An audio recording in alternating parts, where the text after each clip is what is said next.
தமிழ்நாட்டின் கிழக்கு கடற்கரையில் வேதாரண்யத்தின் அருகில் கடலுக்குள் நீண்டிருக்கும் இந்த முனையை பாயிண்ட் கேலுமியர்.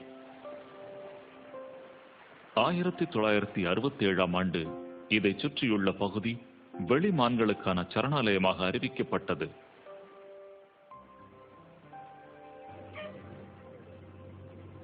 பாயிண்ட் கேலுமியருக்கு கோடியக்கரை என்னும் சிறு கிராமத்தின் வழியாகவே செல்லலாம். வருடத்தின் பெரும்பகுதி சோம்பி கிடக்கும் இந்தியாவின் ஒதுக்குப்புறமான பாயிண்ட் கேலுமியரில் பனிக்காலத்தில் ஒரு பெரும் மாற்றம்.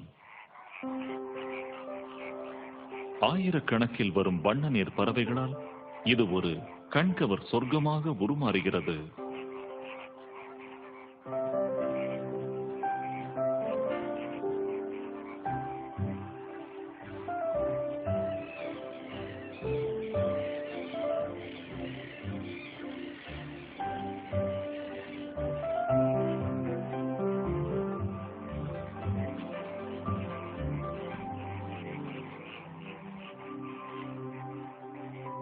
உள்நாட்டிலிருந்தும் வெளிநாடுகளிலிருந்தும் பறவைகள் இடம்பெயர்ந்து இங்கு வருகின்றன.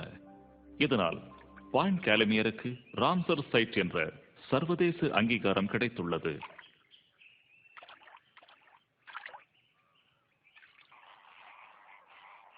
பறவைகள் அக்டோபரில் மழைக்கால துவக்கத்தில் வரத் தொடங்குகின்றன.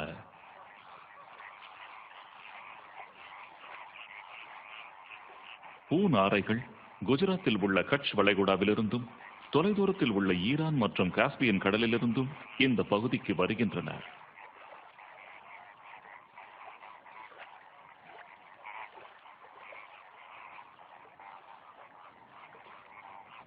உள்ளான் இனத்தைச் சேர்ந்த இந்த உப்பு கொத்தி தென் ரஷ்யாவிலிருந்து தென் இந்தியா வந்துள்ளது. இதைவிட வியப்பளிப்பது லிட்டில் ஸ்டின்ட் என்னும் இந்த கொசு உள்ளானின் நீண்ட பயணம். 8000 கிலோமீட்டருக்கு அப்பால் இருக்கும் ஆர்டிக் பிரதேசத்திலிருந்து இது வருகிறது. ஆனால் இங்கு உள்ளூர் பறவைகளும் கூட வருகின்றன. இந்த மீன் தின்னும் செங்கால் நாரைகள் போல.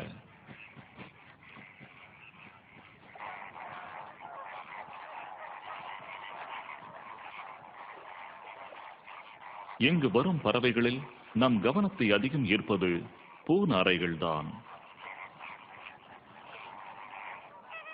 உருவத்தில் பெரிய இப்பூநாரைகள் உண்பதோ மிகச்சிறிய புழு பூச்சிகளையே. இதன் சிறகுகளின் வெளிர் சிகப்பு வண்ணம் அவை உண்ணும் உணவினால் கிடைக்கிறது.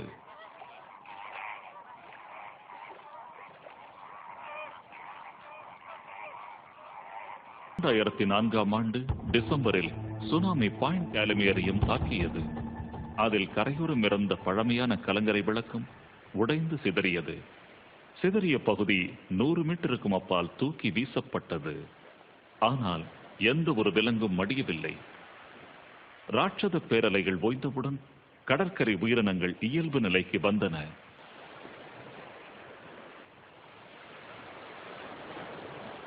டிசம்பர் முதல் மார்ச் மாதம் வரை இரவுகளில் கருவுற்ற ஆலிவ் ரிட்லி கடலாமைகள் இங்கு வருகின்றன. 50 கிலோ எடையுள்ள இந்த ஆமைகள் அற்புதமாக நீந்தும். தரையில் நகர்வதோ கஷ்டம்தான். ஆனால் இவை கரைவிட்டு தூரம் செல்ல தேவையில்லை. அலை தொடும் கரையை தாண்டியதும் முன் துடுப்பால் மணல் விலக்கி உடலுக்கேற்ற குழி பறிக்கிறது. பிறகு பின் துடுப்பால் ஆழமான குழி தோண்டி டேபிள் டென்னிஸ் பந்து அளவில் இருக்கும் சுமார் 100 முட்டைகளை அதில் இடுகிறது.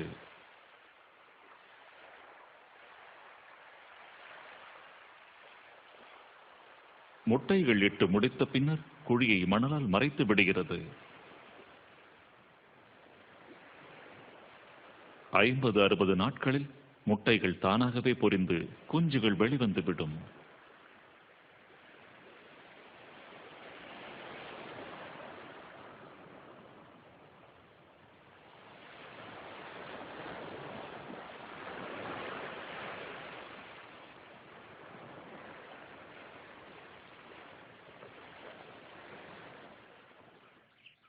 கடற்கரைக்கு அப்பால் அமைந்துள்ளது இந்த அழகிய காடு. எண்ணற்ற மூலிகை செடிகள் இங்குள்ளன.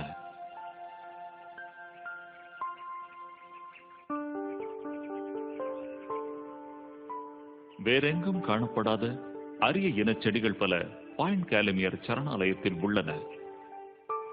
ஆனால் பாதுகாக்கப்படும் இச்செடிகளில் சில பயிரிடுவதற்காக மக்களால் வேரோடு பிடுங்கிச் செல்லப்படுகின்றன.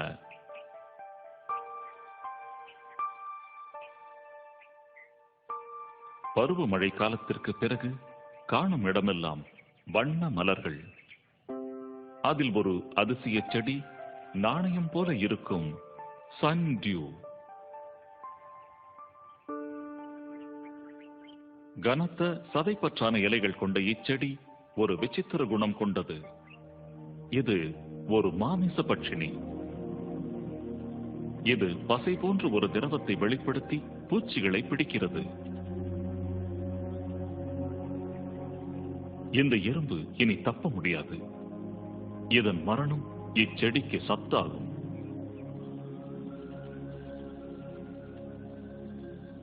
அதிர்ஷ்டவசமாக எறும்புகளுக்கு இச்செடியால் ஆபத்து குறுகிய காலமே. மழைக்காலத்தில் தோன்றும் சண்டியூ பூமி வறளும் நேரத்தில் மறைந்து விடுகிறது. நீர் வற்றியதும் எங்கெங்கும் முளைக்கும் புல் வெளிமான்களின் மேய்ச்சலுக்கு உதவுகிறது.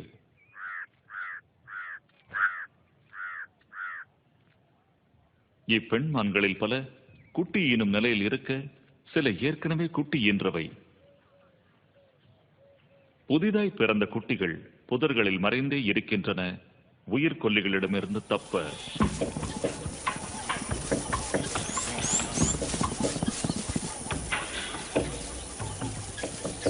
பெரும்பாலும் வெளிமான்கள் நாய்களை விட விரைந்தோடி தப்பிவிடும். மான் குட்டிகளுக்குத்தான் பேராபத்து.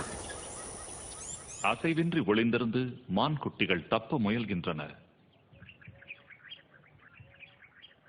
வெளிமான்களின் இனச்சேர்க்கை முடியும் பருவம் இது. ஆனாலும் ஆண்மான்கள் பெண்மான்களை துரத்தித் திரிகின்றன. இனச்சேர்க்கை காலங்களில் ஒவ்வொரு ஆண்மானும் தனக்கென ஒரு எல்லையை ஏற்படுத்த. உயிர்கொல்லிகளால் சில மான்கள் கொல்லப்பட்டாலும் அதைவிட அதிகமான அச்சுறுத்தல் தருவது மற்றொரு விலங்கினம்தான், அதாவது இந்த கால்நடைகள். மழைக்காலம் முடிந்ததும் புதிதாக முளைத்திருக்கும் புல்லை மேய்வதற்கு சுற்றுப்புற கிராமங்களிலிருந்து சுமார் 400 மாடுகள் இங்கு வருகின்றன. மாடுகள் பசி மிகுந்தவை. 4 அல்லது 5 வெளிமான்களின் உணவை ஒரு பசுவோ எருதோ மேய்ந்துவிடும். மட்டுமே பாயிண்ட் கேலமேரில் காணப்படும் வீட்டு விலங்குகள் அல்ல. இந்த சரணாலயம் குதிரைகளுக்கு பெயர் பெற்றது. இவை வியாபாரிகளால் பல்லாண்டுகளுக்கு முன் கைவிடப்பட்ட குதிரைகளின் சந்ததிகள். சுமார் 50க்கும் மேற்பட்டவை இந்த சரணாலயத்தை சுதந்திரமாக சுற்றித் திரிகின்றன.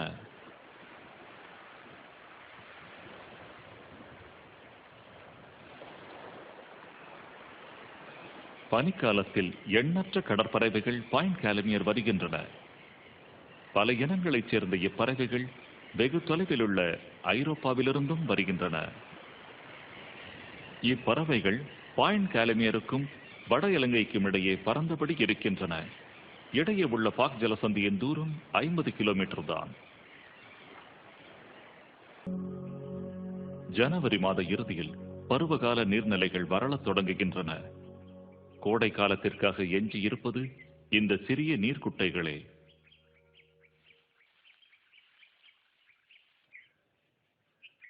புள்ளிமான்கள் மட்டுமல்ல, அது போன்ற வேறு சில பாலூட்டிகளும் இக்காட்டுக்கு உரியவை அல்ல. இவை பிற பகுதிகளிலிருந்து கொண்டு வரப்பட்டு சில ஆண்டுகளில் பெருகியுள்ளன. பிரதான சாலையில் போக்குவரத்து அதிகமானதால் இந்த விலங்குகளுக்கு அச்சுறுத்தல்கள் பல. அதிர்ஷ்டவசமாக பெரும்பாலான நீர்க்குட்டைகள் சாலையை விட்டு விலகி இருப்பதால் விலங்குகள் அமைதியாக நீர் பருகுகின்றன.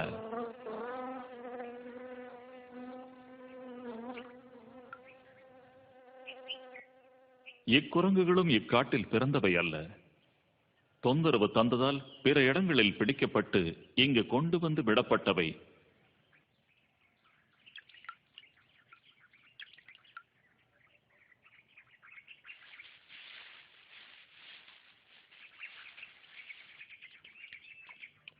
நரிகள் இக்காட்டைச் சேர்ந்தவை. இங்கு திரியும் இறைக்கொல்லிகளில் முதலிடம் இவற்றிற்குத்தான்.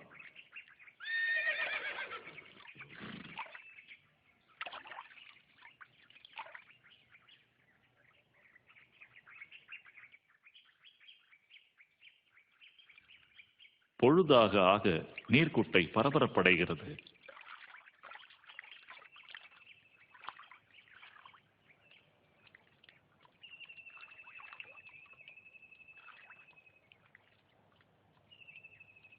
பெரும்பாலும் நீர் அருந்தவே காட்டு பிராணிகள் வருகின்றன. ஆனால் இந்த வாலாட்டிக்குருவி குட்டையின் விளிம்பில் கிடைக்கும் புழு பூச்சிகளுக்காகவும் வருகிறது. இவை மணிப்புறாக்கள்.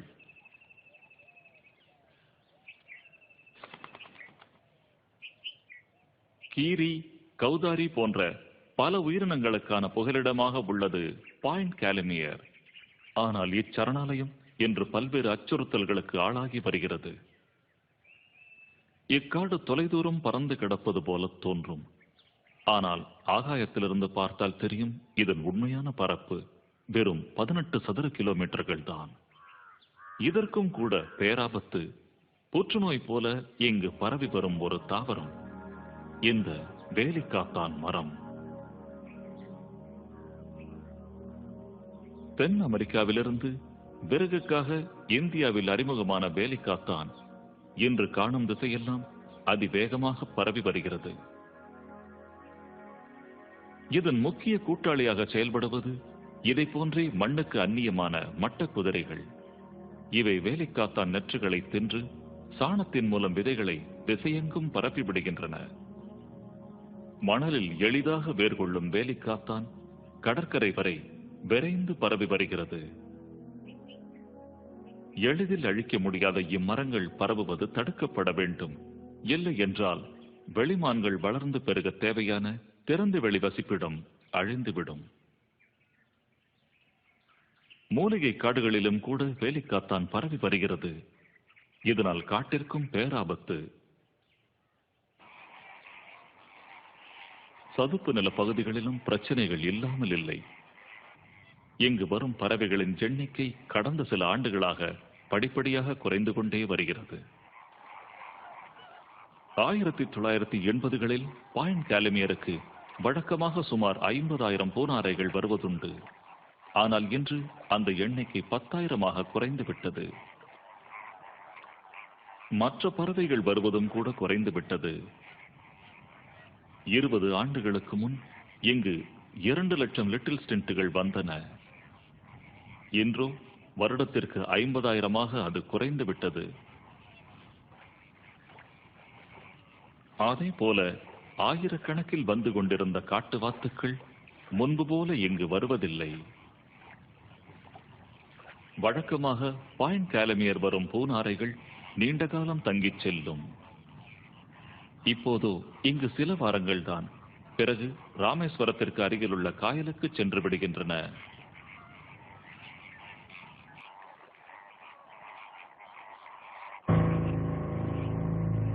வசந்த காலம் முடிந்தது. சுட்டெரிக்கும் நீண்ட கோடையின் ஆரம்பம்.